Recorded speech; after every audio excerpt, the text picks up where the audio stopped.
اعوذ باللہ من الشیطان الرجیم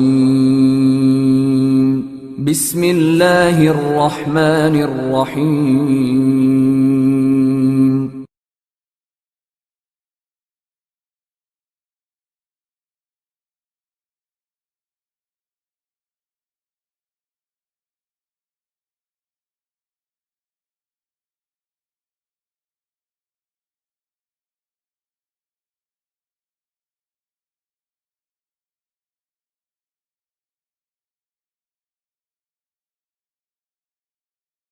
وقال عز وجل كما ورد في سورة الشورى وما أصابكم من مصيبة فبما كسبت أيديكم ويعفو عن كثير صدق الله العظيم رب اشرح لي صدري ويسر لي أمري واحلل عقدة من لساني يفقهوا قولي اللهم ربنا ألهمنا رشدنا وأعذنا من شرور أنفسنا اللهم ارنا الحق حقا وارزقنا اتباعه وارنا الباطل باطلا وارزقنا اجتنابه آمین یا رب العالمین۔ محترم رفقائے تنظیم اسلامی و رفیقات تنظیم اسلامی اور محترم احباب و حاضرین، سب سے پہلے میں تنظیم اسلامی کے سال پنجاب اجتماع میں آپ حضرات کو خوش آمدید کہتا ہوں۔ لاہور شہر سے فاصلے پر ہماری سب سے بڑی ظاہر بات ہے کہ یہاں پر نفری جو ہے شہر لاہور کے حلقے سے ہے، اور عام طور پر ہمارے سالانہ اجتماعات کے موقع پر چونکہ وہ اکثر و بیشتر لاہور میں ہوتے رہے ہیں تو شد رحال کی نوبت کم آتی رہی لاہور والوں کے لیے۔ یہ اس مرتبہ بہت اچھی بات ہے کہ ہم سب نکلے ہیں، باہر آئے ہیں۔ اب ظاہر بات ہے کہ یہاں تقریباً 50 گھنٹے جو آپ یہاں گزاریں گے، گھر والی سہولتیں تو نہیں ہوں گی، خواہ کتنا بھی اہتمام کر لیا گیا ہو، لیکن یہ کہ آپ یہ محسوس کریں کہ آپ اللہ کی راہ میں ہیں، اللہ کے دین کے لیے نکلے ہیں۔ کوئی دنیاوی غرض و غایت آپ کے پیش نظر نہیں ہے، نہ کوئی تجارت ہے، نہ کوئی تفریح ہے معاذ اللہ۔ تو اس حوالے سے اس اجتماع کے آداب اور حقوق کو بھی ملحوظ رکھیں، اور اگر کوئی تکلیف آئے تو اسے برداشت بھی پورے ہی خندہ پیشانی کے ساتھ کیجیے۔ میری آج کی گفتگو کا عنوان ہے ہمارے دکھوں کا واحد علاج اسلام۔ دیکھیے، انسانی زندگی میں دکھ اور سکھ ان کا چولی دامن کا ساتھ ہے، دکھ بھی ہے سکھ بھی ہے، سردی کے ساتھ گرمی بھی ہے، نرمی کے ساتھ سختی بھی ہے۔ ان مع العسر یسرا ان مع العسر یسرا، یسر کے ساتھ عسر ہے، عسر کے ساتھ یسر ہے۔ لیکن انسان نفسیاتی طور پر متاثر جو ہوتا ہے زیادہ، وہ تکلیف سے ہوتا ہے، دکھ سے ہوتا ہے۔ خوشی آتی ہے تو وہ ایسے گزر جاتی ہے، اس کا وقت کا بھی پتہ نہیں چلتا، گزرتے ہوئے بڑی تیزی کے ساتھ وقت گزر جاتا ہے۔ لیکن غم کا معاملہ ہو جائے تو ایک ایک لحظہ جو ہے وہ بڑا کٹھن ہو جاتا ہے، بڑی مشکل سے گزرتا ہے۔ تو انسان کے احساسات پر زیادہ جو اثر آتا ہے وہ دکھ کا آتا ہے۔ بعض فلسفے دنیا میں ایسے ہیں کہ جنہوں نے اس دکھ، خاص طور پر جو حساس انسان اس کو محسوس کرتا ہے، اس کے اعتبار سے یہ کہا ہے کہ دنیاوی زندگی نرا دکھ ہی دکھ ہے۔ آپ کو معلوم ہے کہ تعداد انسانوں کی بہت بڑی تعداد ہے جو بدھ مت کی پیروکار ہے، اور بدھ مت کا کلمہ طیبہ یہ ہے، یعنی یہ ان کا اصل الاصول ہے، جیسے ہمارے دین کا اصل الاصول ہے لا الہ الا اللہ محمد رسول اللہ، کلمہ طیبہ۔ ان کا جو کلمہ طیبہ وہ یہ سروم دکھم، سب دکھ ہی دکھ ہے، سب مصیبت ہی مصیبت ہے۔ انسانی زندگی جو ہے وہ تو صرف دکھوں سے اور تکلیفوں سے عبارت ہے۔ اسی کو غالب نے بھی کہا ہے، آپ نے یہ شعر بھی غالب کا میں نے بہت سے دروس میں سنا ہوگا کہ قید حیات و بند غم اصل میں دونوں ایک ہیں۔ یہ قید حیات ہے، ابھی آپ حدیث سن رہے تھے، الدنیا سجن المومن، مومن کے لیے یہ دنیا کی زندگی جو ہے جیل خانہ ہے، یہ قید ہے، قید حیات۔ جیسے جیل میں آدمی اپنی مرضی سے نہیں جاتا، بھیجا جاتا ہے، اپنی مرضی سے نہیں نکلتا بلکہ نکالا جاتا ہے۔ اسی طرح لائی حیات آئے قضا لے چلی چلے، اپنی خوشی سے آئے نہ اپنی خوشی چلے۔ تو دنیا کی زندگی جو ہے وہ واقعتاً ایک اعتبار سے قید خانہ ہے۔ قید حیات و بند غم اصل میں دونوں ایک ہیں. جب تک یہ زندگی رہے گی غم بھی لگا رہے گا، تکلیفیں لگی رہیں گی، مصائب آتے رہیں گے، انسان کو دکھوں کا سامنا رہے گا، واسطہ رہے گا. موت سے پہلے آدمی غم سے نجات پائے کیوں؟ ظاہر بات ہے جب تک زندگی ہے تو غم ہے، تو موت سے پہلے نجات نہیں مل سکتی. اگرچہ اس کے بعد کا اگلا مرحلہ جو ہے، جو حقیقت کو جاننے والے ہیں وہ تو جانتے ہیں کہ اس کے بعد تو غم کا اور بڑا کڑا مرحلہ آنے والا ہے. اب تو گھبرا کے یہ کہتے ہیں کہ مر جائیں گے، مر کے بھی چین نہ پایا تو کدھر جائیں گے. اگر اللہ ہمیں معاف فرمائے، اپنی رحمت اور مغفرت سے ہمیں ڈھانپ لے، جیسے کہ حضور نے فرمایا الا یتغمدنی ربی برحمتہ، حضور نے فرمایا کہ کوئی انسان بھی محض اپنے اعمال کی بنیاد پر جنت میں نہیں داخل ہو سکے گا جب تک کہ رحمت خداوندی دستگیری نہ کرے. کسی صحابی نے بڑی ہمت کی، بڑے جرأت کا معاملہ کیا، پوچھ لیا کیا حضور آپ بھی؟ ظاہر بات ہے آپ بھی انسان ہیں، آپ بھی بشر ہیں، قرآن مجید میں کہلوایا گیا ہے اور انما انا بشر مثلکم. تو اگر آپ کہتے ہیں کوئی انسان جنت میں داخل نہیں ہو سکے گا محض اپنے اعمال کی بنیاد پر جب تک کہ رحمت خداوندی دستگیری نہ کرے، تو کیا آپ بھی اس قاعدہ کلیہ میں شامل ہیں؟ آپ نے فرمایا ہاں میں بھی. الا یتغمدنی ربی برحمتہ، جب تک کہ میرا رب مجھے اپنی رحمت سے ڈھانپ نہیں لے گا میں بھی جنت میں داخل نہیں ہو سکوں گا. تو اس اعتبار سے اللہ تعالیٰ وہاں ہمیں بچا لے. لیکن جو وہاں نہیں بچایا گیا، اب ظاہر بات ہے کہ اس کے لیے جو مصیبت ہے وہ تو پھر دائمی ہے، ابدی ہے، دکھ ہی دکھ ہے. میں اس کی طرف زیادہ جانا نہیں چاہتا. اس وقت اصل میں میرا موضوع جو ہے وہ اس دنیا میں دکھوں کا علاج. اب اس اعتبار سے غور کیجئے، دکھ دو قسم کے ہیں. قرآن مجید پر جتنا میں نے غور کیا، دکھ ایک تو وہ ہے کہ جو ناگہانی طور پر آ جاتے ہیں، اس میں ہماری کسی غلطی کو دخل نہیں ہوتا. وہ کوئی آفت سماوی ہے، کوئی زلزلہ آ گیا ہے.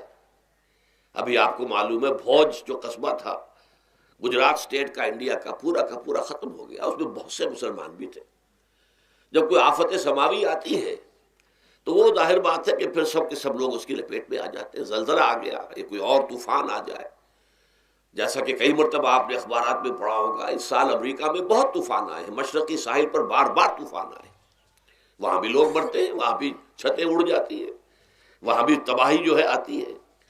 تو اس حوالے سے ایک تو ہے وہ ناگہانی آفات، آفت ارضی ہو یا آفت سماوی ہو، زلزلہ ہے یا آفت ارضی ہے، طوفان آ گیا ہے، کوئی سائیکلون آ گیا یا آفت سماوی ہے، یا کوئی آسمان سے بڑا سا پتھر آ جائے. آپ کبھی کبھی اخبارات میں پڑھتے ہوں گے کہ ایک بڑی چٹان پاس سے گزر گئی، بہت بڑی خلائی چٹان جو ہے زمین کے قریب سے ہو کر گزر گئی، زمین بچ گئی، ورنہ اگر وہ زمین سے ٹکرا جاتی تو نہ معلوم کتنا بڑا یہاں پر تباہی کا معاملہ ہوتا. بڑے بڑے جو ہے شہاب گرتے رہے زمین کے اوپر، بڑی بڑی تباہیاں آتی رہی ماضی میں. تو ایک تو یہ ہے، اور ان میں بھی تقسیم کیجئے، یہ ناگہانی تکلیف، ناگہانی مصیبت، یا کوئی آفت سماوی یا آفت ارضی، اس کی بھی پھر دو قسمیں ہو گئی. ایک وہ کہ جو افراد کو متاثر کرتی ہے انفرادی سطح پر. آدمی سڑک پر جا رہا تھا، پیچھے سے آ کر کسی گاڑی نے ٹکر ماری، گر گیا، ٹانگ ٹوٹ گئی. اب ظاہر بات ہے کہ اس میں اس کا کوئی قصور نہیں ہے، یہ اللہ تعالیٰ کی طرف سے بات آ گئی ہے. یا یہ کہ کوئی اگر اجتماعی سطح پر آیا، جیسا کہ زلزلہ ہے، یا جیسا کہ کوئی سائیکلون ہے، کوئی بڑا طوفان ہے، بہت بڑے فلڈز آ گئے ہیں. اس وقت بھی موزمبیق میں بہت بڑا فلڈ آیا ہوا ہے، ساؤتھ افریقہ میں، اور افریقہ میں پچھلے سال بھی بہت بڑا فلڈ آیا تھا، بڑی تباہی آئی تھی، آ رہا. تو یہ آفت سماوی، یہ ظاہر بات ہے کہ اجتماعی سطح پر آتی ہے، بڑی بڑی مقدار میں اور تعداد میں لوگ متاثر ہوتے ہیں، لاکھوں لوگ بے گھر ہو جاتے ہیں، ہزاروں آدمی مارے جاتے ہیں. تو پہلی شکل جو ہے دکھ کی، جیسا کہ میں نے عرض کیا، وہ ناگہانی دکھ، کوئی آفت ارضی، کوئی آفت سماوی، خواہ وہ انفرادی ہو خواہ اجتماعی. اس کے ضمن میں کیا علاج ہے؟ ظاہر بات ہے کہ اس کا علاج یہ تو نہیں ہو سکتا کہ آپ اس کو ختم کر سکیں. انگریزی کا ایک محاورہ ہے، What cannot be cured must be endured. جو چیز جو ہے جس کا علاج نہیں ہو سکتا وہ تو برداشت کرنی پڑے گی. بعض بیماریاں بھی ایسی ہیں، ڈائبٹیز ہو گئی ہے، شوگر کا مرض ہو گیا، ڈاکٹر آپ کو بتائے گا کہ بھائی اب یہ مرض جائے گا نہیں، اب آپ کو اس مرض کے ساتھ ہی اپنے آپ کو ایڈجسٹ کر کے اپنی غذا وغیرہ اس کے مطابق طے کر لیجیے، ورنہ یہ کہ یہ نہ سمجھیے کہ یہ مرض چلا جائے گا. تو what cannot be cured must be endured. لہذا ان آفت سماوی و ارضی چاہے وہ انفرادی سطح پر متاثر کرتی ہوں انسانوں کو اور چاہے اجتماعی سطح پر، اس کا تو علاج ایک ہی ہے. عربی میں بھی ایک محاورہ یہ ہے کہ کسی نے پوچھا تھا کہ بچھو کے کاٹے کا کیا علاج ہے؟ البکاء الی الصباح، رات کو اگر کاٹا ہے کسی بچھو نے تو روتے رہو صبح تک، یہ علاج ہے، اس کا اور کوئی علاج ہے ہی نہیں. تو جو چیز لا علاج ہے اسے برداشت کرنا. گویا کہ یہاں جو اصل شے ہوگی کہ دنیاوی آفات، عرضی و سماوی آفات، ناگہانی آفات، ناگہانی مصیبتیں، ان کے ضمن میں ہمیں ایسی شے کی ضرورت ہے جو ہمارے اندر برداشت پیدا کر دے، اس کو جھیلنا آسان بنا دے، ہم اس کی وجہ سے بجھ کر نہ رہ جائیں، ہماری ہمتیں جواب نہ دے جائیں، ہمارا ارادہ ختم نہ ہو جائے، ہمارا حوصلہ پست نہ ہو جائے، بلکہ برداشت ہو، جھیلنا ہو، تحمل ہو.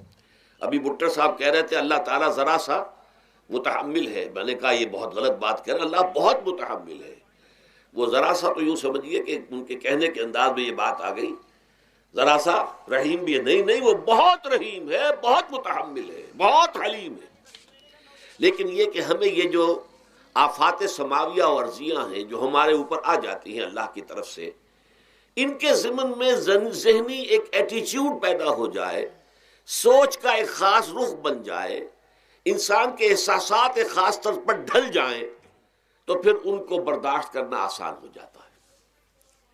اور وہ کیا ہے؟ وہ ہمارے ایمان کا لازمی تقاضا ہے. ایمان ہمیں یہ بتاتا ہے کہ کوئی مصیبت اس زمین میں آتی ہے نہ تمہاری جانوں پر آتی ہے بغیر اذن رب. جو کچھ آ رہا ہے اللہ تعالیٰ کے فیصلے سے آیا ہے. یہ کوئی اندھا بہرا مادہ نہیں ہے، یہ کوئی اندھا بھینسا نہیں ہے کہ اس نے آ کے آپ کو ٹکر مار دی ہے. نہیں، یہ تو سمیع و بصیر، علیم و خبیر اللہ اور حکیم اور قدیر اللہ کا فیصلہ ہے. لہذا یہ من جانب اللہ ہے، اس کو تم سمجھو کہ یہ اللہ تعالیٰ کی طرف سے ہے. اور جب اللہ کی طرف سے ہے تو سورہ آل عمران میں فرمایا بیدہ الخیر، اس کے ہاتھ میں تو خیر ہی خیر ہے. یعنی بظاہر تمہیں محسوس ہوتا بھی ہو کہ یہ میرے لیے تکلیف دہ بات آ گئی ہے، تو اس کو یوں سمجھو کہ اس کا نتیجہ جو میرے حق میں نکلے گا وہ خیر ہوگا. فوری طور پر تو تکلیف ہے، مجھے اچھی نہیں لگ رہی، ناگوار ہے، لیکن نتیجہ اس کا خیر نکلے گا. جیسے بچہ بیمار ہے، ماں اسے دوا پینے پر مجبور کر رہی، کڑوی دوا ہے، وہ تو سمجھتا ہے مجھ پر بڑا ظلم ہو رہا ہے. یا آپ لے گئے اسے ڈاکٹر کے ہاں ٹیکا لگوایا ہے، وہ تو چیخ رہا ہے، رو رہا ہے، لیکن آپ کو معلوم ہے، کاش اسے بھی معلوم ہو جائے کہ یہ میرے خیر کے لیے، میرے بھلے کے لیے. اگر اسے یہ معلوم اور محسوس ہو جائے تو اس کی تکلیف اس کے اندر بہت کمی آ جائے گی، وہ سہار لے گا، اس کو وہ برداشت کرے گا. اس حوالے سے اس کا جو ہمارے دین میں اس کا نام ہے، اس ذہنی کیفیت کا، ان احساسات کا، اسے اب کہتے ہیں تسلیم و رضا. جو کچھ آ رہا ہے اللہ کی طرف سے آ رہا ہے، لہذا سر تسلیم خم ہے.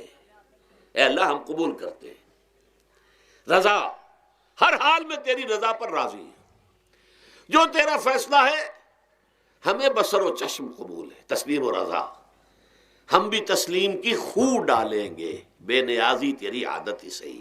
اللہ تو بے نیاز ہے، لیکن اے اللہ تو ہمارے لیے جو بھی تکلیف کا تو نے فیصلہ کیا، ہم تسلیم کی خو ڈالیں گے. عادت پیدا کر لیں گے اپنے اندر کہ ہر ساقی ماریخت عین الطاف است، کہ میرا ساقی میرے پیالے میں جو کچھ ڈال دے یہ اس کا لطف و کرم ہے.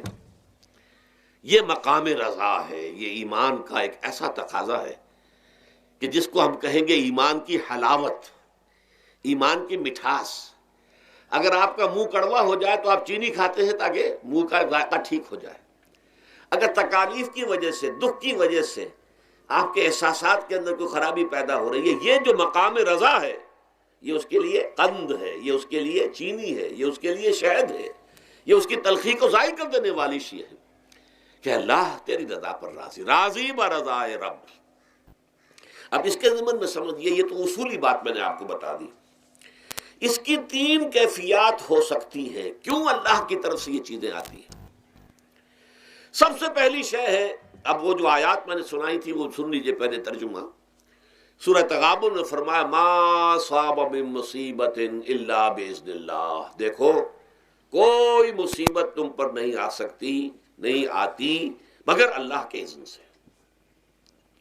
وَمَن يُؤْمِن بِاللَّهِ، اور جو شخص اللہ پر ایمان رکھتا ہو، یہدِ قلبہ، اللہ اس کے دل کو ہدایت دے دیتا ہے، اس کے دل کو سکون عطا کر دیتا ہے، وہ راضی برضائے رب ہو جاتا ہے، اس میں شکوہ نہیں رہتا، اس میں شکایت نہیں ہوتی، اس میں تلخی نہیں ہوتی، کیوں ہو گیا، کیسے ہو گیا، کیوں ہو گیا، نہیں ہونا چاہیے، نہیں۔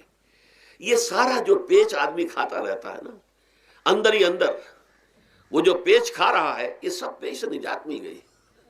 برو کشید سے پیچا کہ ہست بود مرا، چے اقدہا کے مقام رضا کشود مرا۔ یہ پیچ کھانا جو ہے، پیچا کے ہست بود، اس سے اللہ تعالیٰ نے مجھے نجات دے دی ہے مقام رضا کے ذریعے سے۔ کتنے بڑے بڑے عقدے میرے حل ہو گئے اس مقام رضا سے، چے اقدہا کہ مقام رضا کشود میرا، میرے تو بہت سے عقدے اس سے حل ہو گئے۔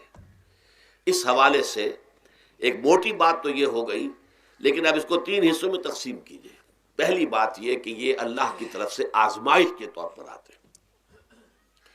آزمائش، میرا بندہ اس پر صبر کرتا ہے یا نہیں، یا میرے خلاف بکواس کرنے پر آمادہ ہو جاتا ہے۔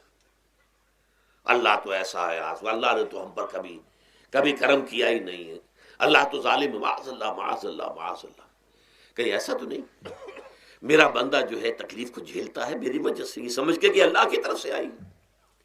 یہ صبر جو ہے یہ بہت بڑی کامیابی ہے اگر انسان کو حاصل ہو جائے۔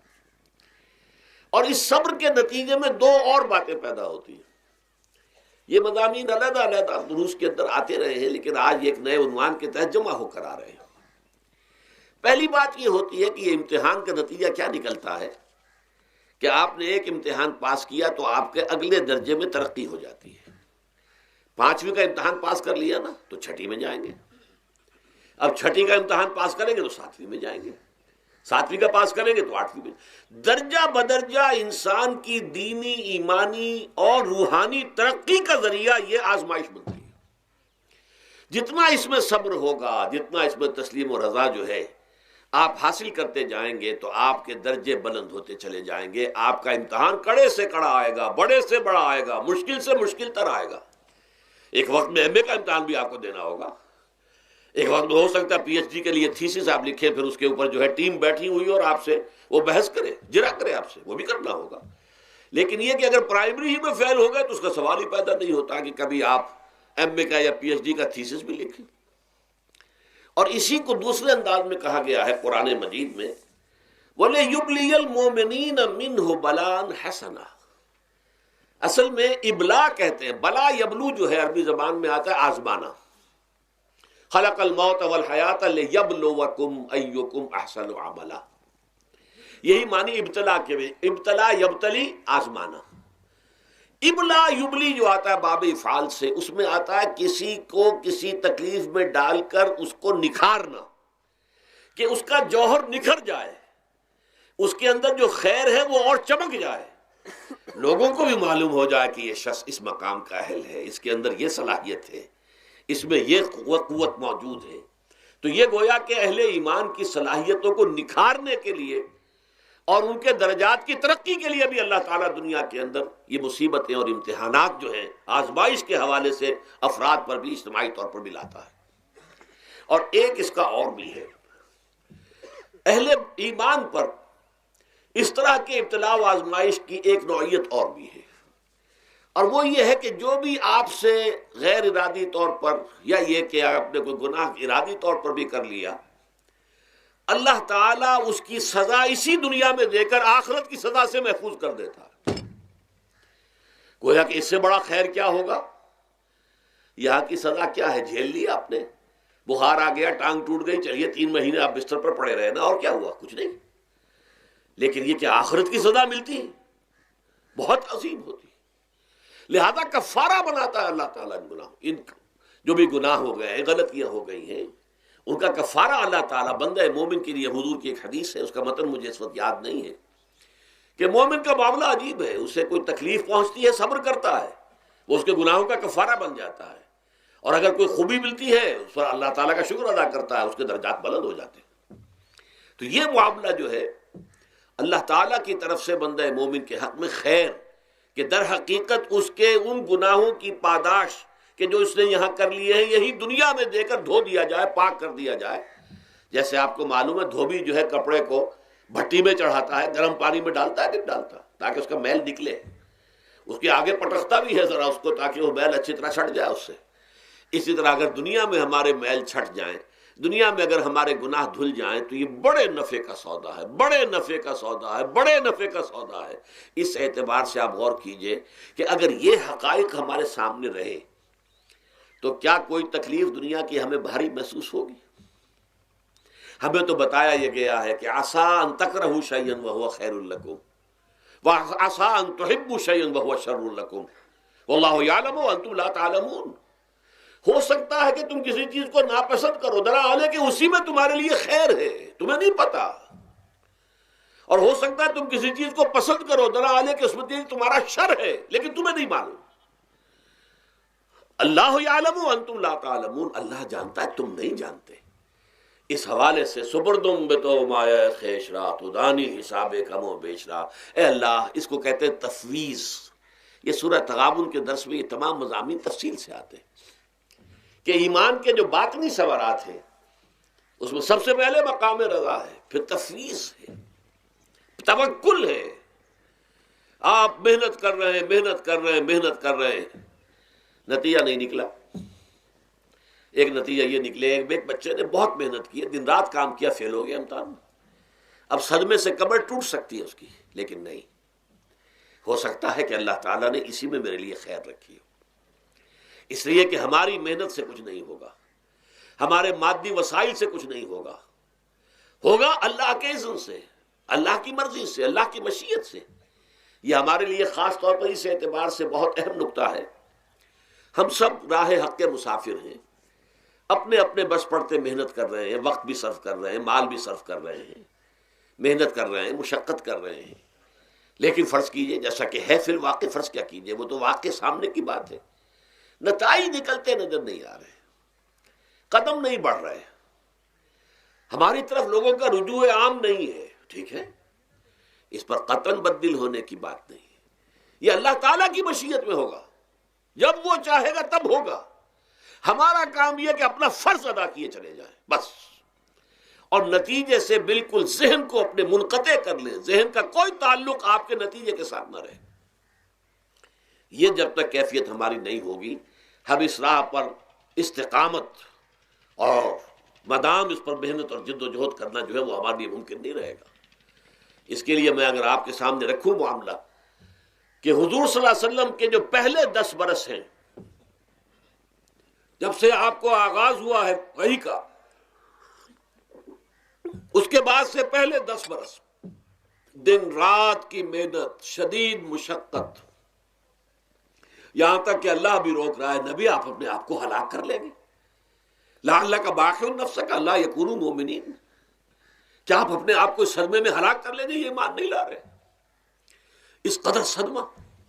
لیکن اس کے ساتھ یہ ہے کہ یہ نہیں ہے کہ نتیجہ نہیں نکل رہا تو کام چھوڑ کے بیٹھ جائیں، نہیں، معاذ اللہ، معاذ اللہ، نتیجہ نہ نکلے تو حضرت نوح علیہ السلام کی عمر بھی اگر حضور کی ہوتی، 950 برس بھی حضور دعوت دیتے، آپ کا کام تھا، آپ کا فرض تھا۔ حضرت نوح علیہ السلام بھی تو آخر اللہ کے ایک بندے تھے، اللہ کے رسول تھے، 950 برس تک دعوت دی ہے۔ فَلَبِثَ فِيهِمْ أَلْفَ سَنَةٍ إِلَّا 50 عَامًا، یہ تو ہم مانتے ہی نا، اگر قرآن کے اندر نص قطعی صریح الفاظ نہ ہوتے کہ 950 برس تک رہے، ورنہ یہ بات سمجھ سے بالا تر ہے۔ عام طور پر معلوم ہوتا ہے کہ اس دور میں ابھی عمریں زیادہ تھی لوگ۔ بہرحال جو میں نے عرض کیا تھا کہ دکھ جس سے انسان متاثر ہوتا ہے، اس کی ایک قسم وہ ہے کہ جو ہمارے ارادہ اور اختیار سے باہر، اللہ کی مشیت سے، اللہ کے اذن سے، اللہ کی مرضی سے آتا ہے، اس کے لیے ہمارا کام صرف برداشت ہے. جو شے بھی ہمیں برداشت کی صلاحیت عطا کر دے وہی اس کا علاج ہے. جیسے آپ کو معلوم ہے کہ بخار بہت تیز چڑھا ہوا ہے، اس کی دوا نہیں ہے اسپرین یا کوئی اور پیراسیٹامول، بخار کی شدت کو کم کر دے گا، وہ کوئی علاج نہیں ہے. علاج تو ہوگا اگر معلوم ہو کہ کون سے جراثیم ہے، کس کی وجہ سے ہے، اس کا صحیح اینٹی بایوٹک کون سا ہے، وہ علاج ہوگا. یہ علاج نہیں ہے. لیکن اس کی شدت کی کمی اور اس کے اندر جو احساس ہے جھیل جانے کا، وہ انسان کے لیے آسان ہو جاتا ہے. یہی مضمون آیا ہے سورہ حدید میں بھی، ما اصاب من مصیبت فی الارض ولا فی انفسکم. یہاں کھول دیا اس مضمون کو. میں نے عرض کیا تھا نا کہ یہ آفت سماوی بڑے پیمانے پر بھی ہو سکتی ہے، زمین میں یعنی زلزلہ آ گیا، فلڈ آ گیا، طوفان آ گیا. ولا فی انفسکم، خاص تمہاری جان میں. تمہیں بخار ہو گیا، تمہیں ٹی وی لگ گئی، تمہیں کوئی اور بیماری آ گئی، تمہیں کینسر ہو گیا، معاذ اللہ ثم معاذ اللہ. ہوتا ہے، آخر ہوتا ہے. دنیا میں انسانی زندگی کے ساتھ یہ ساری چیزیں لگی ہوئی ہیں. لیکن یہ چیزیں ما اصاب من مصیبت فی الارض ولا فی انفسکم، نہیں پڑتی تم پر کوئی پڑنے والی کوئی مصیبت، کوئی تکلیف، نہ پوری زمین میں بڑے پیمانے پر، نہ تمہاری جانوں میں انفرادی سطح پر، الا فی کتاب من قبل ان نبراها، مگر یہ کہ وہ تو ایک کتاب میں، کتاب اللہ کے علم کی کتاب، ام الکتاب، اس میں پہلے سے درج موجود ہے. یہ الٹ اپ نہیں ہو گیا، یہ اچانک نہیں ہو گیا. آپ اچانک سمجھتے ہیں کہ صاحب میں تو جا رہا تھا، اچانک ٹرک نے آ کے مجھے دھکا مار دیا. اچانک کوئی شے یہاں نہیں ہوتی. اس کائنات میں پتا تک نہیں ہلتا جب تک کہ اس نے رب نہ ہو. اچانک کا کیا سوال؟ تو در حقیقت جو ہوتا ہے وہ اللہ تعالیٰ کے علم میں پہلے سے ہے. علم کامل، ما کان وما یکون، جو کچھ ہوا ہے، جو کچھ ہوگا، مستقبل، ماضی، کل کا کل آنے واحد میں اللہ کے علم میں موجود ہے. لہذا یہاں اچانک کچھ نہیں ہوتا. جو بھی آیا ہے اللہ کے اذن سے آیا ہے، اور یہ پہلے سے اللہ کے علم کے اندر موجود تھا، لکھا ہوا تھا. الا فی کتاب من قبل ان نبراها ان ذلک علی اللہ یسیر. یہ تمہیں تو مشکل نظر آئے گا لیکن اللہ پر بڑا آسان ہے. اللہ کا علم کامل ہے، ما کانا ما یکون کو حاوی ہے. لکہ لا تاسوا علی ما فاتکم، تاکہ تم افسوس نہ کیا کرو ان چیزوں پر جو تم سے چھوٹ جائیں، جاتی رہیں، چھن جائیں. کوئی موقع تھا ہاتھ سے نکل گیا، کوئی دولت تھی اس پر ڈاکہ پڑ گیا، کوئی اور مصیبت ہے وہ آ گئی، کوئی عزیز فوت ہو گیا، اکلوتا بیٹا تھا فوت ہو گیا، وغیرہ وغیرہ. ما فاتکم، فات سے ہی فوتیدگی ہے نا. جو شے بھی نکل جائے، چلی جائے، ہاتھ سے جاتی رہے، چاہے وہ کوئی آپ کا عزیز تھا جو فوت ہو گیا تو آپ کے ہاتھ سے نکل گیا، یا کوئی مال تھا جو آپ کے قبضے سے نکل گیا، ڈاکہ پڑ گیا، چوری ہو گئی، نقصان ہو گیا کاروبار میں بہت بڑا، اس پر افسوس نہ کیا کرو. اگر افسوس کرو گے تو اس کا مطلب کیا ہوگا کہ تمہیں اللہ پر اعتماد نہیں ہے، یا تم سمجھتے ہو کہ اللہ کے سوا بھی کوئی ہے جو یہ کام کر سکتا ہے. کائنات میں تو ایک ہی کی مرضی چلتی ہے، وہ ہے اللہ. لہذا اگرچہ وہ کسی کے ذریعے سے تکلیف آپ کو پہنچی ہے، کسی نے آپ کو پتھر مارا ہے، وہ پتھر ہو سکتا ہے آپ کو نہ لگتا، لگ گیا ہے تو اللہ کے فیصلے سے لگا ہے. اس کا باپ بھی نہیں پتھر مار سکتا آپ کو اگر اللہ کا اذن نہ ہو. لہذا آپ پتھر مارنے والے کو بھی مجرم سمجھیے، ٹھیک ہے، اس سے بھی قصاص لینے کا آپ کو حق ہے، لیکن یہ جان لیجئے کہ جو آیا ہے پتھر وہ اذن رب سے آیا ہے. اب ظاہر بات ہے کہ اگر یہ کیفیت ہوگی تو غصہ اتنا نہیں ہوگا اس شخص پر کہ جس نے یہ کام کیا ہے، بلکہ ہو سکتا ہے آدمی مسکرا کے رہ جائے. جیسے کہ وہ میں واقعہ سناتا رہا ہوں اپنے دروس میں کہ ایک درویش منش آدمی جا رہا تھا، جو رب کرے سو ہو، جو رب کرے سو ہو، جو رب کرے سو ہو.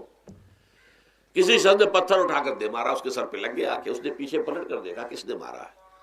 اس نے کہا مجھے کیا دیکھتے ہو، جو رب کرے سو ہو، یہ تو رب کے مارنے سے. اس نے کہا مجھے تو یہ پتھر رب کے مارے ہی لگا ہے، لیکن میں دیکھ یہ رہا تھا بیچ میں کس کا منہ کالا ہو گیا، اپنے لیے کس نے ایک گناہ کما لیا، اپنے لیے کس نے ایک مصیبت جو ہے وہ مول لے لی، وہ بیچ میں تم آ گئے ہو. پتھر اللہ کی طرف سے آیا ہے، لیکن اس کا عذاب، اس کا وبال تم پر آ جائے گا.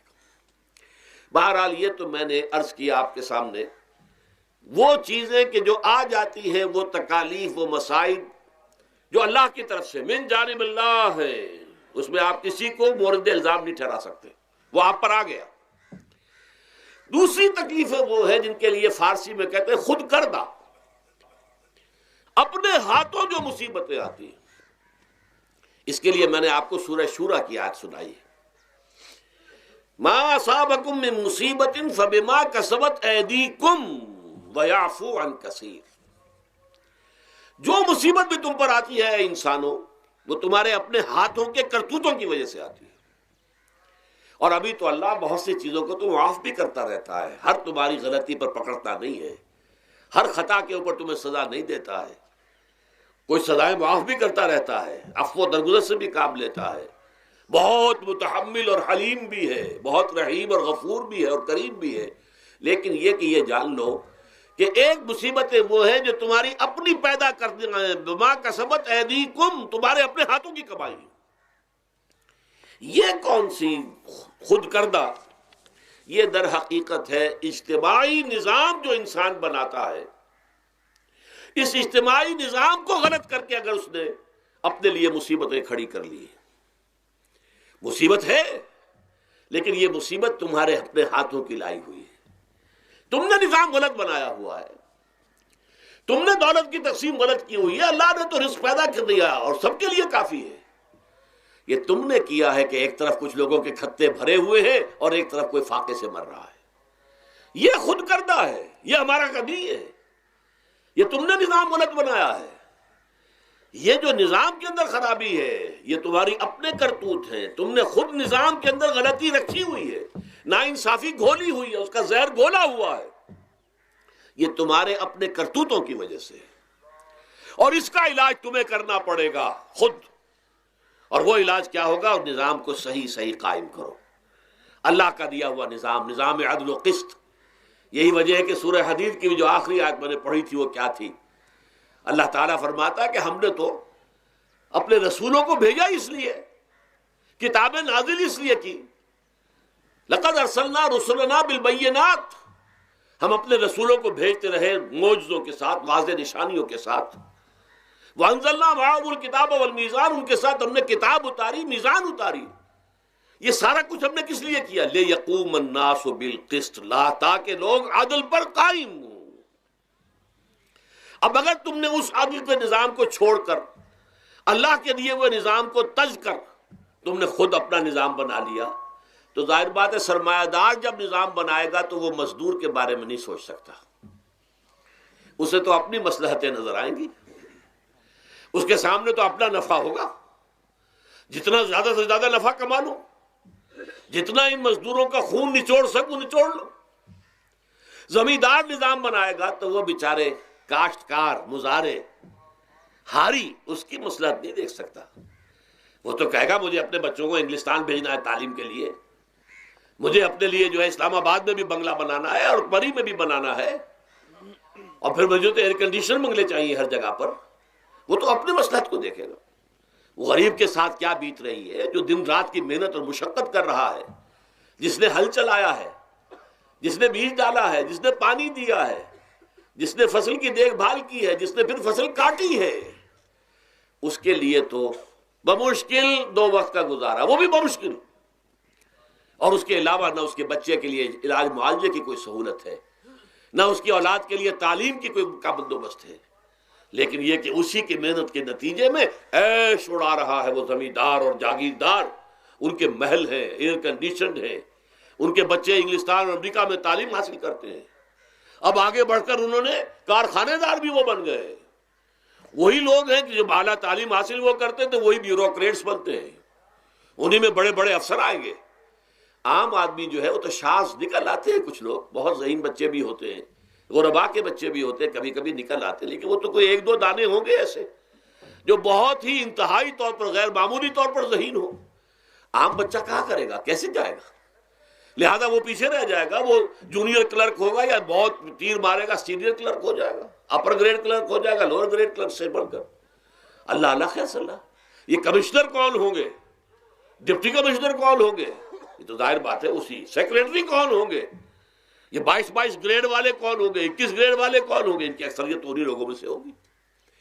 اس حوالے سے یہ جو غلطی، یہ جو دکھ ہے، یہ دکھ تمہارا اپنا پیدا کرتا ہے. اور خود کردہ رہا علاج نہیں، اس کا علاج اور کچھ نہیں ہے جب تک کہ تم خود اپنے طرز عمل کو نہیں بدلو گے۔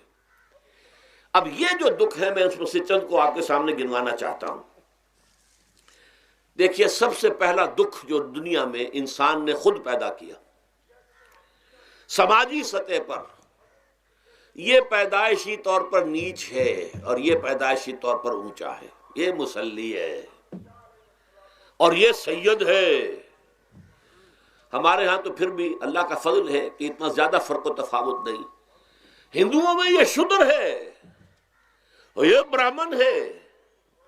علم حاصل کرنا برہمن کا حق ہے، شودر کا حق ہی نہیں ہے۔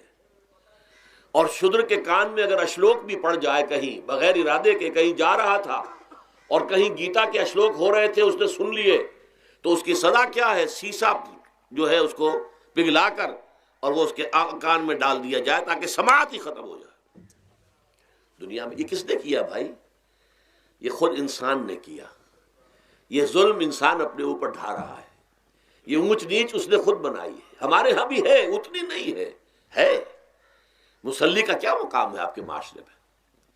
سید کچھ بھی ہو، بدمعاش ہو، زانی ہو، سید ہے، اسے تو جھک کر اس کے گوڑے کو ہاتھ لگائیں گے۔ لیکن یہ کہ دوسرا شخص جو ہے مسلی، کتنا ہی نیک ہو، بھلا ہو، پارسا ہو، وہ برابر جو ہے چارپائی پر بھی بیٹھنے کا حقدار نہیں۔ یہ ساری اونچ نیچ ہم نے پیدا، اللہ نے نہیں کیا تھا۔ اللہ نے تو تمام انسانوں کو مساوی پیدا کیا۔ اللہ کے رسول یہ فرما کر گئے، لا فضل لعربی علی عجمی ولا لعجمی علی عربی ولا لأحمر علی اسود ولا لأسود علی احمر الا بالتقوی کلکم بنو آدم وآدم من تراب۔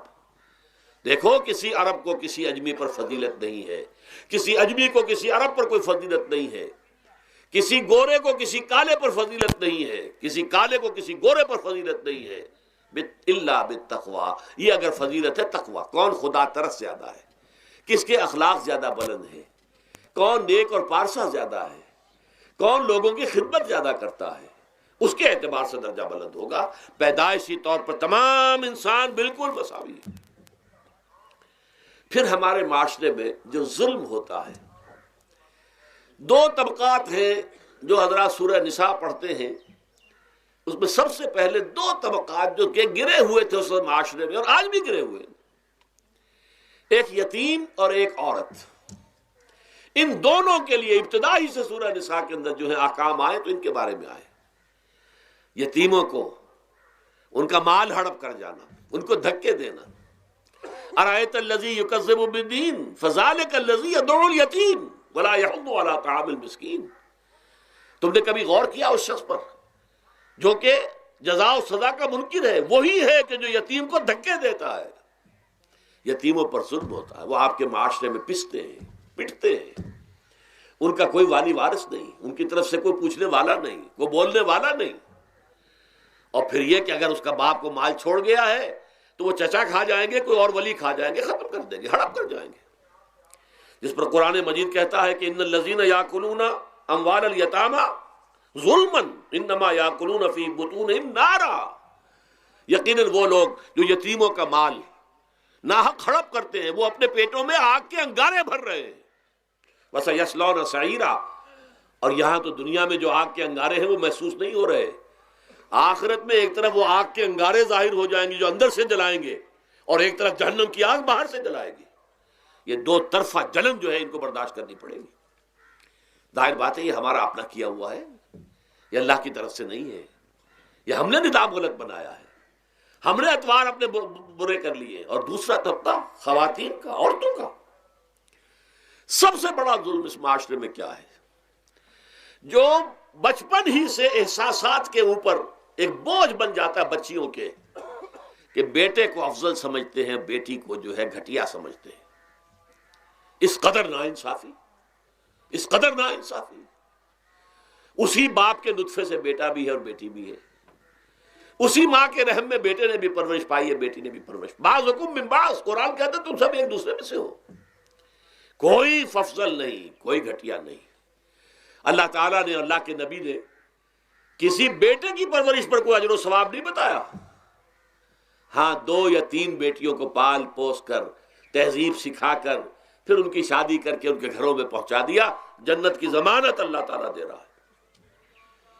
اور سب سے بڑی بات یہ کہ سب سے زیادہ محبوب انسان حبیب اللہ محمد ہے صلی اللہ علیہ وسلم، اور محمد کو اللہ نے بیٹے نہیں دیے بھی تو لے لیے، بیٹیاں دی، 4 بیٹیاں دی، اور کتنی محبت کرتے تھے محمد صلی اللہ علیہ وسلم کی بیٹیوں سے، خاص طور پر حضرت فاطمہ سے، وہ تو آپ سیرت میں پڑھیے کتنی محبت، کس قدر محبت، سب سے چھوٹی تھی شاید اس لیے۔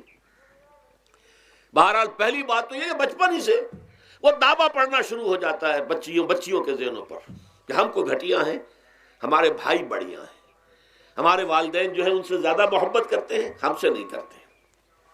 پھر شادی میں اکثر و بیشتر لڑکیوں کی مرضی کا کوئی خیال نہیں کیا جاتا، یہ ظلم ہے جو ہم کر رہے ہیں۔ لڑکی کی مرضی کے بغیر، اس کے اذن کے بغیر، اس کی اجازت کے بغیر کوئی شادی نہیں ہو سکتی۔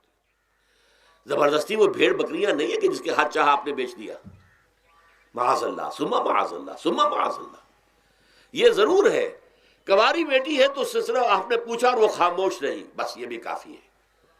البتہ یہ کہ اگر کوئی سیبہ ہے جس سے پہلے نکاح ہو گیا تھا، بیوہ ہو گئی، یا پہلے شادی تھی ایک خلا لے لی، طلاق لے لی، یا طلاق ہو گئی، اس کو تو کہنا پڑے گا کہ ہاں مجھے کوئی اعتراض نہیں ہے اگر میری فلاں شخص سے شادی کر دی جائے، اس کے بغیر نکاح ہو نہیں سکتا۔ پھر ان سب کے اوپر سب سے بڑا ظلم، یہ تو اللہ تعالیٰ آپ کو توفیق دے تو دوسرا رکوع سورہ نساء کا پڑھیں، کتنی تاکید کے ساتھ احکام آئے ہیں وراثت کے۔ وراثت مما قل منہ او کثر، چاہے زیادہ مال کسی نے چھوڑا ہو چاہے تھوڑا سا چھوڑا ہو، لیکن وراثت کے احکام جو ہیں ان کو نافذ کرنا ہوگا۔ نصیبا مفروضا، یہ اللہ کی طرف سے حصے ہیں جو مقرر کر دیے گئے ہیں۔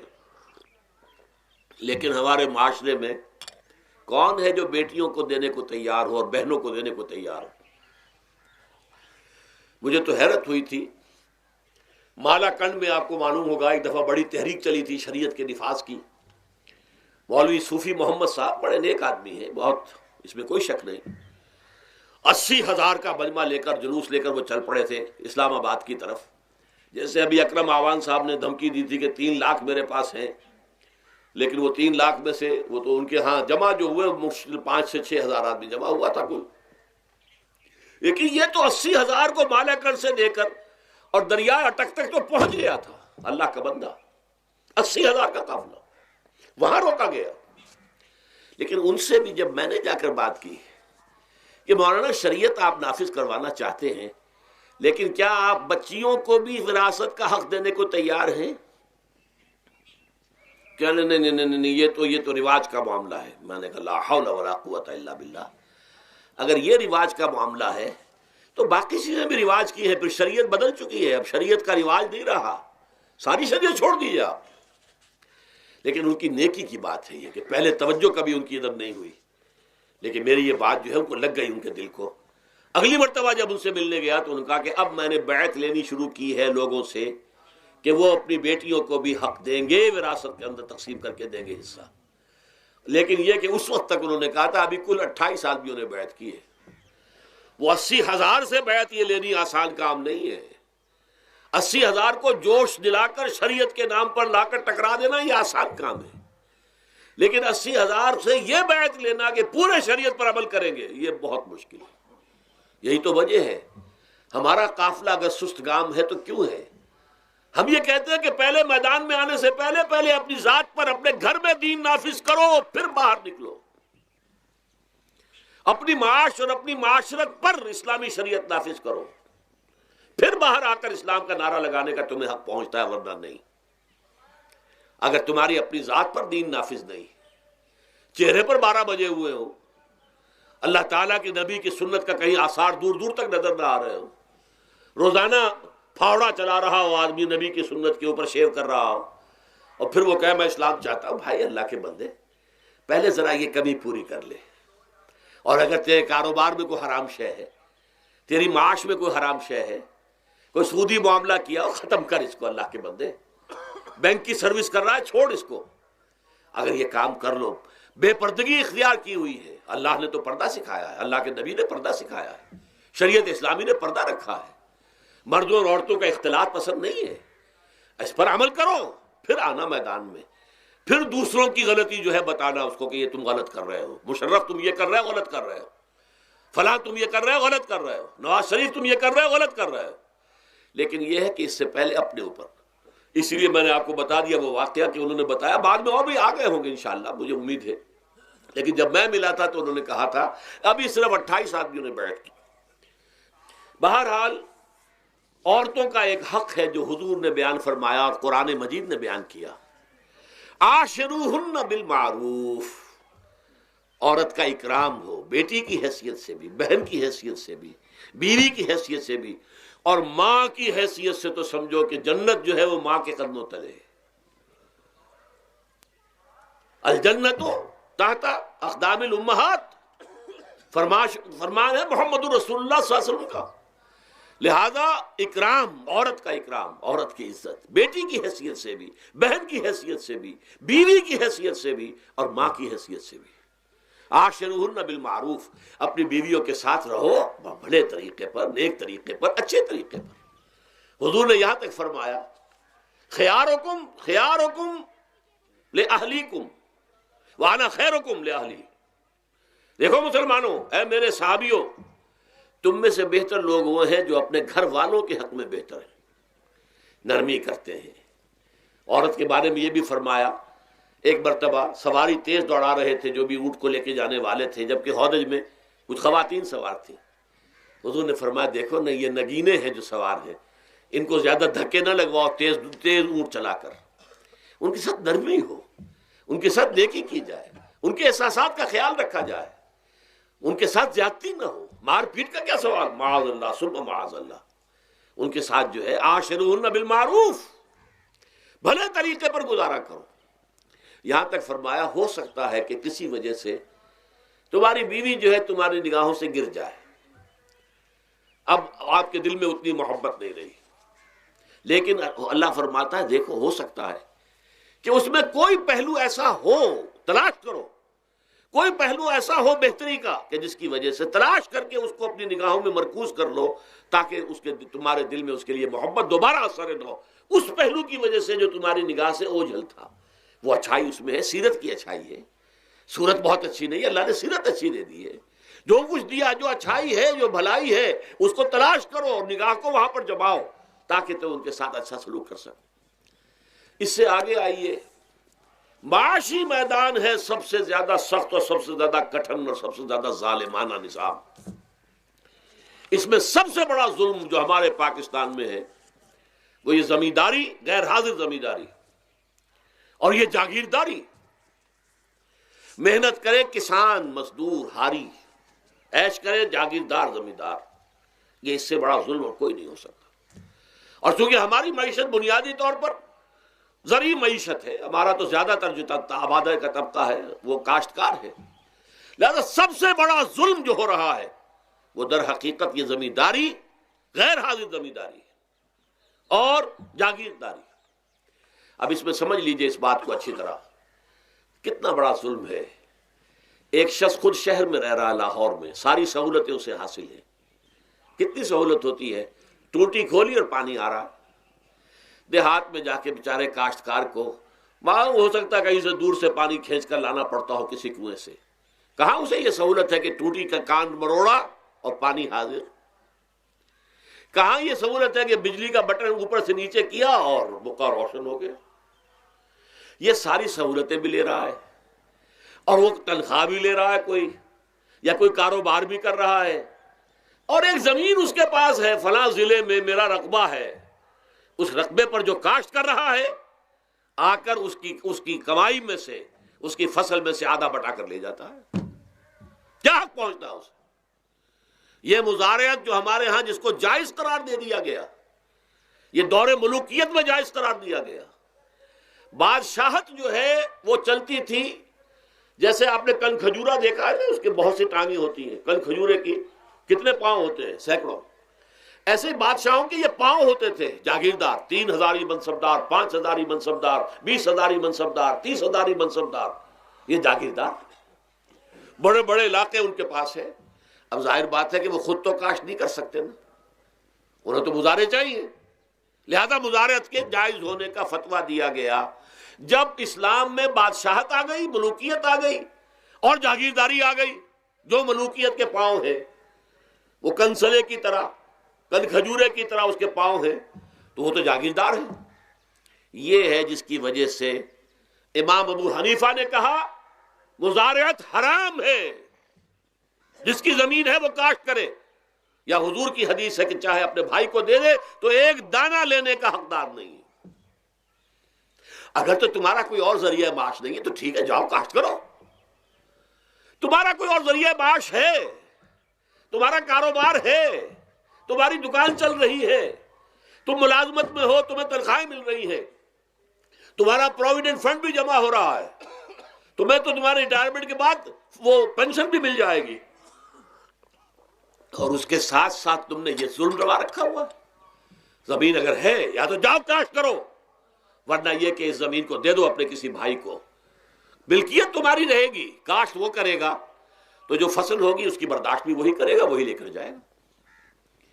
یہ فتویٰ ہے امام اعظم امام ابو حنیفہ رحمۃ اللہ علیہ کا، یہی فتویٰ ہے امام مالک، امام دار الحجرہ، امام مدینہ، امام مالک رحمۃ اللہ علیہ کا، دونوں کا فتویٰ یہ ہے۔ اور عظیم ترین یہی دو ہیں، اولین بھی یہی دو ہیں، عظیم ترین بھی یہی دو ہیں۔ امام شافعی بھی شاگرد ہیں امام مالک کے، امام احمد ابن حنبل شاگرد ہیں امام شافعی کے۔ ٹاپ پر کون ہے؟ امام ابو حنیفہ، ان کے شاگردوں میں قاضی ابو یوسف اور امام محمد، امام ظفر۔ ادھر امام مالک، ان کے شاگردوں میں پھر امام شافعی، پھر ان کے شاگرد امام احمد ابن حنبل۔ ٹاپ پر دونوں یہ کہہ رہے ہیں کہ حرام، مزارعت حرام، جس کی زمین ہے خود کاشت کرے۔ یہاں یہ ہے کہ خود کاشت نہیں کر سکتا تو اپنے بھائی کو دے دے، بس ٹھیک ہے، اس میں سے کوئی حصہ لینے کا وہ حقدار نہیں ہے۔ جو محنت کرے، جو خون پسینہ اپنا لگائے، وہی اس سے ساری جو ہے آمدنی اس کو حاصل ہونی چاہیے۔ یہ مجھے حال ہی میں، یہ آپ کے علم میں ہونا چاہیے، یہ فتویٰ دیا ہے قاضی ابو یوسف اور امام محمد نے کہ مزارعت حلال ہے، جائز ہے۔ شرطیں لگائی انہوں نے کہ بیج بھی زمیندار دے، کوئی جانور وغیرہ ہے تو وہ بھی زمیندار کا ہو، اگر کوئی ٹریکٹر ہے تو اس کی بھی پیمنٹ جو ہے زمیندار کرے۔ یہ ہے شرطیں، یعنی اس کا کوشش کی ہے کہ اس جاگیرداری کا ڈنک جو ہے کم ہو جائے، اس مزارعت کے اندر جو مضرت ہے وہ کم ہو جائے، لیکن یہ کہ اصلاً اسے جائز قرار دے دیا۔ ہمارے ہاں کون شرطوں کو کون دیکھتا ہے، آداب کو کون دیکھتا ہے، قواعد و ضوابط کو کون، ہنیئن وریا، جیسے کہ ماں کا دودھ پیتے ہیں ایسے ہی یہ مزارعت کی جو آمدنی ہے اس کو کھا رہے ہیں۔ حرام ہے، حرام ہے، حرام ہے۔ حال ہی میں ابھی ملاقات ہوئی میری مولانا زاہد الراشدی صاحب، آپ کے بہت قریب گجرانوالے میں، جو اس کی سب سے بڑی مسجد ہے، اس کے خطیب ہیں۔ انہوں نے بتایا ملا علی قاری نے بھی یہ لکھا، جو بہت بعد کے حنفی جو ہے وہ فقیہ ہیں، کہ دلائل تو وہی ہیں جو امام ابو حنیفہ نے دیے ہیں، دلائل تو ان کے ساتھ ہیں، لیکن مصلحت ہے جو جس کے تحت یہ فتویٰ دیا گیا۔ یہاں تک کہ مولانا شبیر احمد عثمانی کے ساتھ دست راست سمجھ لیجئے، ظفر احمد عثمانی رحمۃ اللہ علیہما، انہوں نے بھی یہ لکھا ہے کہ دلائل تو امام صاحبی کی رائے کے حق میں جاتے ہیں، لیکن یہ کہ ہمارے ہاں تقلید کا ایسا ایک قلادہ گردنوں میں ڈال لیا گیا ہے، چونکہ ہمارے بزرگوں نے فتویٰ دے دیا، قاضی ابو یوسف نے، امام اور قاضی اور امام محمد نے، لہذا فتویٰ تو اسی پر چلے گا۔ میں نے ان سے بات کی اور ان کا ڈٹ کر میں نے کہا میدان میں آئیے، نہ کام کیجیے، جب تک یہ مزارعت ختم نہیں ہوتی ہے، جب تک جاگیرداری اور زمینداری ختم نہیں ہوتی ہے، اس ملک میں کوئی سیاست صحیح آ ہی نہیں سکتی۔ یہ سیاست تو وڈیروں کا، جاگیرداروں کا، بڑے بڑے زمینداروں کا کھیل ہے۔ یہ آپ نے پتہ نہیں نام سنا ہے کہ نہیں، میوزیکل چیئرز گیم، یہ ہوتا ہے ان کا کھیلنے والوں کا، بہت زیادہ دولت والے جو ہیں، یہ ان کا کھیل ہے۔ ان کو کام تو کوئی کرنا نہیں ہوتا، جاگیردار ہے، اسے کوئی کام کرنا ہے۔ وہ بیٹھ کر ایک کلب بنا رکھی ہے، یہ پارلیمنٹ کیا ہے، کلب ہے، وہاں بیٹھ کے وہ اپنا وقت گزاری کرتے ہیں۔ یہ پوائنٹ آف آرڈر آ گیا ہے، اور یہ جو ہے ہماری حقوق جو ہے، پریولیج موشن آ گئی ہے، وہ کرتے نہیں گفتگو بیٹھ کر۔ تو یہ جان لیجئے کہ یہ ظلم کس نے کیا ہے؟ یہ خود کردہ ہے، یہ ہم نے اس نظام کو برداشت کیا ہوا ہے۔ جب تک ہم نہیں اٹھیں گے یہ نظام ختم نہیں ہوگا۔ خود کردہ کا علاج خود ہی کرنا ہوگا، یہ غلط نظام جو چلا آ رہا ہے، جب تک کہ اس کو ہم بدلیں گے نہیں، اس کو ختم نہیں کریں گے، اس وقت تک یہ ظلم کیسے ختم ہوگا؟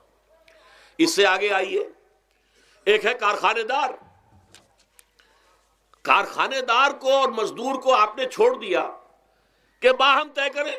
کارخانے دار کہتا ہے میں تو صاحب آپ کو 15 روپے دوں گا، کام کرنا ہے تو کریں، نہیں کرتے تو نہ کریں.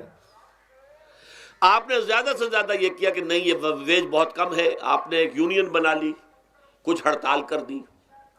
اچھا ہڑتال کر دی، 10 دن کی ہڑتال کے بعد غریب مزدور کا تو بچہ ہو سکتا ہے بھوکا مرنے لگے، کارخانے دار کی صحت پہ کوئی اثر پڑے گا؟ اس میں لاکھوں ہیں، کروڑوں ہیں، اس کی صحت پر کوئی اثر نہیں پڑتا. لہذا یہ ظلم ہے. اس ظلم کا علاج کیا ہے؟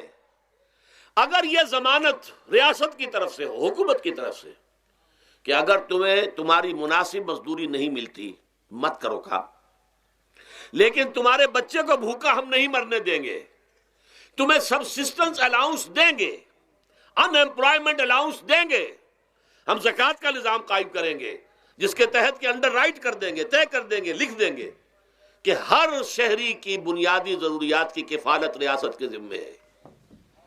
اب اگر ایسا ہے تو ایک آدمی پاؤں جما کر بات کرے گا نا کارخانے دار کے ساتھ. ایک امپلائی جو ہے امپلائر سے بات کرے گا پاؤں جما کر، جناب آپ مجھے تنخواہ کم دے رہے ہیں میں کام نہیں کروں گا. لیکن اب کیا ہے، جناب آپ مجھے تنخواہ کم دے رہے ہیں میں کام نہیں کروں گا. مالک کہتے جاؤ دفعہ ہو جاؤ. پھر وہ کیا کہتا ہے، اچھا جی میں اسی تنخواہ پہ کام کروں. اس کا تو کوئی فائدہ، اسی کی جائے کہاں وہ؟ مارکیٹ میں تو سرمایہ داروں کا گٹھ جوڑ ہے، انہوں نے کارٹلز بنا رکھے ہیں. وہ تو ظاہر بات ہے کہ وہ ویج نہیں بڑھائیں گے، الا یہ کہ مزدور کی پوزیشن ایسی ہو کہ وہ بھی ڈٹ کر کھڑا ہو جائے. اور وہ ڈٹ کر کھڑا کب ہوگا؟ جب اس کو ضمانت ملی ہوئی ہو ریاست کی طرف سے، حکومت کی طرف سے، کہ اگر تمہارے پاس جاب نہیں ہوگا، کام نہیں ہوگا، تمہارے پاس کوئی مزدوری نہیں ہوگی، تو تمہیں اتنا وظیفہ تو ہر مہینے ملتا رہے گا جس سے تم اور تمہارے اہل و عیال جو ہے وہ کم سے کم زندہ رہ سکو. پھر کھڑے ہو کر بات کر سکتا ہے مزدور. پھر صحیح جو ہے ان کے درمیان معاہدہ ہوگا تو وہ منصفانہ ہوگا، عادلانہ ہوگا. جب تک یہ نہیں ہے، اور یہ نظام کیسے ہوگا جب تک کہ زکوٰۃ کا نظام قائم نہ کیا جائے. اب زکوٰۃ کا بھی ایک نظام تو وہ تھا جو بدنام کرنے کے لیے زکوٰۃ کو ضیاء الحق صاحب نے نافذ کیا، وہ تو بدنامی ہے، وہ تو سود کا کمیشن ہے کہ سود میں آپ کو اگر 6% ملتا تھا تو 2.5% انہوں نے کاٹ لیا، 3.5% آپ کو دے دیے. تو سود میں سے حصہ لے لیا ہے نا. سود کو حرام کریں اور زکوٰۃ پورے مال پر، سارے تجارتی اموال پر مال زکوٰۃ لیں. آپ کی دکان میں جناب 10 لاکھ کا مال پڑا ہوا ہے، 2.5% کے حساب سے دے دیجئے، کتنا من اکاؤنٹ آپ کر لیجئے گا. کوئی ایک ہے سٹاکسٹ، آپ کے گودام میں اتنا سٹاک پڑا ہوا ہے، اتنی مالیت کا 2.5% دیجئے. تمہاری اتنی بھیڑیں بکریاں ہیں، اتنی بھیڑیں اتنی بکریاں نکال دو. جب تک کہ تمام اموال میں سے زکوٰۃ نہ لیجیے. یہ کیا کہ بینک کے اندر جو جمع ہے اس پر سے زکوٰۃ کاٹ لی. انا للہ و انا الیہ راجعون. نام اس کا زکوٰۃ رکھا ہے اور خیرات کا ایک نظام بنا دیا. کچھ خیرات اور کچھ سیاسی جو ہے اپنا ہتھ کنڈا، کہ ان کے ناظمین زکوٰۃ جو بن رہے ہیں اور زکوٰۃ کونسلیں بن رہی ہیں، وہ سب کون ہیں؟ جو ہمارے سیاسی طور پر ہمارے ساتھی ہیں، ہمارے ورکرز ہیں. اور پھر جتنے غبن ہوئے ہیں اور جتنا اس کے اندر مس اپروپریشن، سب کو معلوم ہے ہمارے معاشرے میں. آخر اگر حکومت کے جتنے محاصل ہیں وہ غبن ہوتے ہیں تو زکوٰۃ کا کیوں نہیں غبن ہوگا؟ زکوٰۃ کو آسمان سے اتری ہے، بلکہ زکوٰۃ میں سے غبن کرنا تو آسان ہے، اس لیے کہ سود میں سے کاٹا ہوا ہے. اس میں تو انسان جو ہے وہ برا بھی محسوس نہیں کرے گا کہ یہ تو سود ہے، لعنت ہے، اگر اس کو میں نے کچھ ہضم کر لیا تو کیا ہو گیا. جب تک کہ یہ دو نظام نہیں آئیں گے، اور تیسرے یہ کہ سود کے ذریعے سے جب تک کہ یہ ظلم، سود کا نتیجہ کیا نکلتا ہے؟ اصل میں ہمارے عام آدمی سمجھتے ہیں سود کہ اچھا ہے جی، کیا ہے، ایک آدمی نے پیسے جمع کرائے ہیں، اب اسے ہر مہینے اتنا پیسہ مل رہا ہے. عام آدمی بھی ہمارے ہاں یہ جو پٹھانوں والا سود ہے، یہ جو سود خور گاؤں میں بیٹھے ہوئے ہیں جو بہت بڑی شرح کے اوپر سود دیتے ہیں اور خون چوس جاتے ہیں لوگوں کا، اور ان کے کسی طریقے سے قرضے ختم، ان کو تو سبھی برا کہتے ہیں. کوئی ایک آدمی بھی آپ کو نہیں ملے گا کہ جن کے لیے کلمہ خیر کہے، ان کے لیے کسی نرمی کا یا ان کے لیے کسی بھی آسانی کا کوئی مطالبہ کرے. البتہ یہ جو بڑا سود ہے، بینک کا سود، کاروباری سود، اس کی شناخت لوگوں پر واضح نہیں ہے۔ یہ ایک بہت بڑے پیمانے پر یہ برائی جو ہے آپ کو انڈیویجول پر نہیں نظر آ رہی۔ انڈیویجول تو بظاہر سمجھتا ہے ایک فرد، بھائی ٹھیک ہے مجھے دکان کے لیے مجھے قرض چاہیے تھا، مجھے قرض مل گیا، میں اپنا کاروبار کر رہا ہوں، تو میں جو کمائی کر رہا ہوں اس میں سے بینک کو بھی حصہ دے رہا ہوں اپنا، اس کا سود کا، اس میں کیا خرابی ہو گئی؟ اس کی خرابی سمجھ میں آتی جب آپ کو معلوم ہو اسی سود کے ذریعے سے دنیا میں اس وقت ایک چھوٹی سی اقلیت ہے، کل 1 کروڑ یا 1.25 کروڑ یہودی، اور پوری دنیا کی دولت کے اوپر قابض ہو کر بیٹھ گئے۔ یہ سارا وہ بینکنگ نظام جو یہودیوں نے بنایا، یہ IMF ورلڈ بینک جس کے ہم اس وقت غلام بن کر رہ گئے ہیں۔ ہمارا چیف مارشل ایڈمنسٹریٹر اسے کہیں یا چیف ایگزیکٹو کہیں، ہمارا تو حکمران ہے، ہمارا بادشاہ ہے اس وقت، اور وہ بادشاہ سلامت کہتے ہیں کہ یہ IMF اور ورلڈ بینک کے لوگوں کے گوڈے ہمیں پکڑنے پڑتے ہیں، گوڈے گٹے، کیوں؟ ہم غلام ہیں ان کے، اور ہم جکڑے ہوئے اس سود کے اندر۔ پوری دنیا کو یہودی سود خوروں نے در حقیقت اپنے شکنجے میں جو جکڑا ہے، جس طریقے سے کہ ان کو اپنے اندر ایک اپنے پورے ہتھ کنڈوں کے اندر جو باندھ کے رکھ دیا ہے، یہ سود کے ذریعے سے۔ اور اس کا نتیجہ کیا نکلتا ہے؟ دیکھیے امریکہ میں کہتے ہیں بڑی جمہوریت ہے، لوگ ووٹ دیتے ہیں، لیکن حقیقت اگر لوگ جانتے ہوں کہ دیو استبداد جمہوری قبا میں پائے کو، تو سمجھتا ہے یہ آزادی کی ہے نیلم پری؟ ہم نے خود شاہی کو پہنایا ہے جمہوری لباس، جب ذرا آدم ہوا ہے خود شناس و خود نگر۔ اب امریکہ میں اصل میں کیا ہے؟ امریکہ میں کیپٹلسٹ کا نظام ہے۔ یہ حکومت کس کی ہے؟ سرمایہ داروں کی ہے۔ جو کروڑ پتی نہ ہو وہ الیکشن نہیں لڑ سکتا، اور کروڑ پتی جو ہے اپنے پیسے کی بدولت وہ صحافیوں کو خرید لے گا، ٹیلی ویژن چینلز خرید لے گا، وہ لوگوں کے ذہنوں پر چھا جائے گا، آ جائے گا۔ یہ گورنمنٹ آف دی کیپٹلسٹ ہے، ناٹ عوام۔ یہ دھوکہ ہے، فریب ہے سرمایہ داروں کا۔ وہاں وہ جاگیردار اس طرح کے نہیں ہیں، سرمایہ دار ہیں۔ وہاں جاگیرداری کی وہ حیثیت نہیں رہی، اس لیے کہ ان کے تحت آدمی نہیں ہوتے۔ وہ تو اگر بڑے بڑے رینچ ہیں، بڑے بڑے اگر فارم ہیں، تو وہاں بھی آپ کو معلوم ہے کہ چونکہ مشینوں کے ذریعے سے بوائی بھی ہو رہی ہے اور ہل بھی چل رہا ہے مشینوں سے، بوائی بھی مشینوں سے، کٹائی بھی مشینوں سے، تو زیادہ انسان کی ضرورت ہی نہیں رہی۔ لہذا وہ سیاسی نظام وہ نہیں ہے جو یہاں کا ہے، لیکن وہ زمیندار بھی وہاں کا کیپٹلسٹ ہے، نظام کیپٹلسٹ کا ہے۔ تو در حقیقت یہ ڈیموکریسی جو ہے، اس سے جو کہتے ہیں government of the people by for the people, نہیں، گورنمنٹ آف دی کیپٹلسٹ، سرمایہ دار کی حکومت ہے۔ اور سرمایہ دار جو ہے اس نے اپنی کلب بنائی ہوئی ہے، بیٹھا ہے، پارلیمنٹ ہے، یہ کانگریس ہے، یہ سینٹ ہے، یہ سرمایہ داروں کی کلب ہے۔ باقی عوام کے لیے وہاں کیا ہے؟ واقعہ یہ ہے کہ عام آدمی امریکہ کا بھی یہ ضرور ہے کہ بنیادی ضرورتیں محنت کر کے خون پسینہ ایک کر کے اپنی وہ حاصل کر لیتا ہے، لیکن بہت نچلی سطح پر ہے۔ عام آدمی وہاں بھی بہت نچلی سطح پر ہے، اور ایسے لوگ ہیں معدود گنتی والے جو 40 50 بلین کا ایک چیک لکھ سکتے ہیں، وہ سب یہودی ہیں۔ House of Rothschilds, house of گولڈ سمتھس، یہ سٹی بینک جو یہاں بھی آ گیا ہے اپنی ساری گندگیاں پھیلانے کے لیے، سٹی ہاؤسز اور سٹی کار، یہ کیا ہے؟ یہ جکڑ لینا ہے آپ کو۔ آپ کو ذرا سا دھوکہ دیا، جاؤ جی لے لیجئے، کوٹھی لے لیجئے، ہم آپ کو قرض دیتے ہیں۔ آپ پھول گئے، اتنی بڑی کوٹھی کا میں مالک ہو گیا۔ اب جب اس کا قرض دینے کا چکانے کا معلوم ہوا کہ میں تو غلام ہو کر رہ گیا ہوں، جو کماؤں وہ سارا کا سارا ان کی قسط کے اندر چلا جائے گا، اور اگر خدا نہ خواستہ کہیں ڈیفالٹ کر گیا تو جتنا میں نے دیا تھا وہ بھی ہضم، اور مکان وہ ضبط کر کے اور نیلام کر دیں گے۔ اللہ خیر صلی اللہ۔ لیکن وقتی طور پر ذرا سا دھوکہ جو ہو جاتا ہو، دیکھو اتنی بڑی کوٹھی کا میں مالک ہو گیا، دیکھو اتنی لمبی کار میرے پاس آ گئی، دیکھو فلاں شے میں نے حاصل کر لی، لیکن اس کا نتیجہ جو نکلتا ہے وہ تو وہاں والوں سے پوچھئے، جس طریقے سے کہ وہ غلام بن کر رہ جاتے ہیں، وہ مزدور بن کر رہ جاتے ہیں۔ جیسے بھٹوں میں آپ نے دیکھا ہے، بھٹوں میں جو مزدور ہوتے ہیں وہ بکے ہوئے ہوتے ہیں، وہ غلاموں کی طرح ہوتے ہیں، ان کو بلکہ لوگ ایک دوسرے سے خرید کر لے کر جاتے ہیں۔ ایک بھٹے والا آتا ہے اور دوسرے بھٹے کی جو مزدور جو غلام ہے ان کو وہ وہاں کی پیمنٹ کر کے اور لے جاتا ہے، وہ بالکل ان کے سرس کی طرح ہے، ان کے غلاموں کی طرح ہے۔ یہ ساری جو میں نے آپ کے سامنے گنوائی ہیں، یہ در حقیقت نوع انسانی کو جو تقسیم کیا گیا، انگریزی میں آپ کہتے ہیں ہیوز اور ہیو ناٹس، قرآن نے اس کے لیے کیا لفظ استعمال کیا؟ محرومین اور مترفین. اور ان مترفین کی وجہ سے اللہ کا عذاب آتا رہا دنیا میں. ان کے گلچھرے ابھی بسنت منائی، کس نے منائی؟ یہ لکھپتی کروڑ پتی ہیں، انہوں نے عیش کیے ہیں، راتوں کو نیند حرام کی ہے لوگوں کی، یہ بسنت منا رہے ہیں. کیا ہو رہا ہے؟ در حقیقت یہ وہی ہے مترفین. سورہ بنی اسرائیل میں فرمایا جب ہم یہ فیصلہ کر لیتے ہیں وَإِذَا أَرَدْنَا أَن نُهْلِكَ قَرْيَةً أَمَرْنَا مُتْرَفِيهَا فَفَسَقُوا فِيهَا فَحَقَّ عَلَيْهَا الْقَوْلُ فَدَمَّرْنَاهَا تَدْمِيرًا.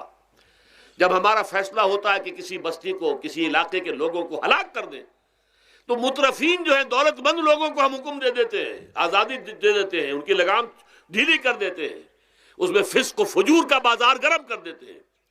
اور جب پورا فسق و فجور کا بازار گرم ہو جاتا ہے، اچانک ہماری پکڑ آتی ہے، دمرناہا تدمیرا، ہم اس کو پٹخ کر رکھ دیتے ہیں، ٹکڑے ٹکڑے کر دیتے ہیں. یہ مترفین. اور دوسری طرف محرومین. اسی طریقے سے مستضعفین اور مستکبرین.